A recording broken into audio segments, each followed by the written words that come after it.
നമസ്കാരം. ബംഗ്ലാദേശിലെ ഹിന്ദുക്കളുടെ അവസ്ഥ ഇപ്പോൾ വളരെ പരിതാപകരമാണ്. അതുപോലെ തന്നെ ഇവിടുത്തെ ഹിന്ദുക്കൾക്കെതിരെ ആക്രമണം നടത്തുന്നത് കോൺഗ്രസിലെ പല ഉന്നതരുടെയും അറിവോടും സഹായത്തോടും കൂടിയാണെന്ന തരത്തിലാണ് ഇപ്പോൾ വാർത്തകൾ പുറത്തു വരുന്നത്. എന്നാൽ ഇപ്പോൾ ഇതാ ഹിന്ദുക്കൾക്കെതിരെ നടക്കുന്ന അതിക്രമങ്ങൾ കമ്മ്യൂണിസ്റ്റുകാരുടെ പങ്കും തെളിഞ്ഞിരിക്കുകയാണ്. ബംഗ്ലാദേശിൽ മതന്യൂനപക്ഷ വേട്ടയ്ക്ക് ചുക്കാൻ പിടിക്കുന്ന ജമാഅത്തെ ഇസ്ലാമി നേതൃത്വത്തിന് ചൈനീസ് കമ്മ്യൂണിസ്റ്റ് പാർട്ടി വിരുന്ന് നൽകിയിരിക്കുകയാണ്. ഇതാണിപ്പോൾ ചർച്ചയാകുന്നത്. ബംഗ്ലാദേശിലെ ജമാഅത്തെ ഇസ്ലാമി അമീർ അബ്ദുള്ള മുഹമ്മദ് താഹിറിന്റെ നേതൃത്വത്തിലുള്ള 14 സംഘമാണ് ദിവസങ്ങളായി ബീജിംഗിലുള്ളത്. ആഗോളതലത്തിൽ ബംഗ്ലാദേശിലെ ഹിന്ദു കൂട്ടക്കൊലയ്ക്കെതിരെ പ്രതിഷേധമുയരുന്നതിനിടെയാണ് ജമാഅത്തെ ഇസ്ലാമി നേതൃത്വത്തിന്റെ ചൈനീസ് സന്ദർശനം.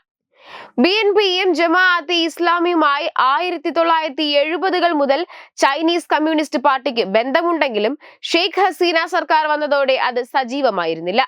എന്നാൽ ഹസീനയെ അട്ടിമറിച്ച് ജമാഅത്തെ ഇസ്ലാമി പിന്തുണയോടെ ഇടക്കാല സർക്കാർ അധികാരത്തിലെത്തിയതിന് പിന്നാലെയാണ് മുസ്ലിം സംഘടനാ നേതൃത്വത്തെ ചൈന ക്ഷണിച്ചത്.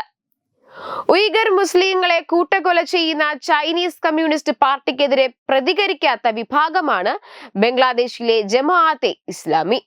കഴിഞ്ഞ ആഴ്ച ഢാക്കയിലെ ചൈനീസ് അംബാസിഡർ ബംഗ്ലാദേശിലെ മുസ്ലിം പാർട്ടികൾക്കായി പ്രത്യേക വിരുന്നൊരുക്കിയിരുന്നു.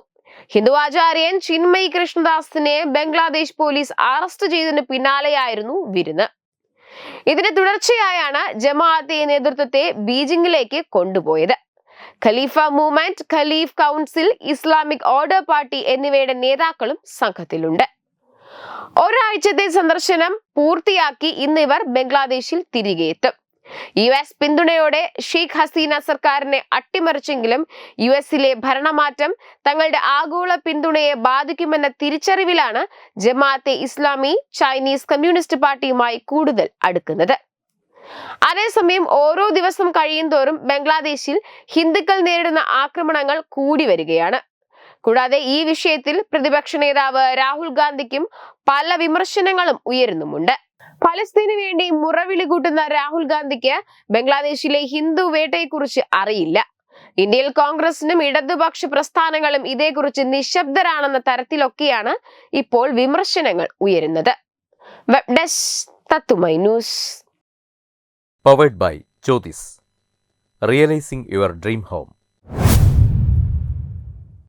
Our ongoing luxury apartments projects are Crown near Karivattam, The Square near UST Global, White Manor near Aattugal Ambalathara, and Evergreens Luxury Villas near Tirumala.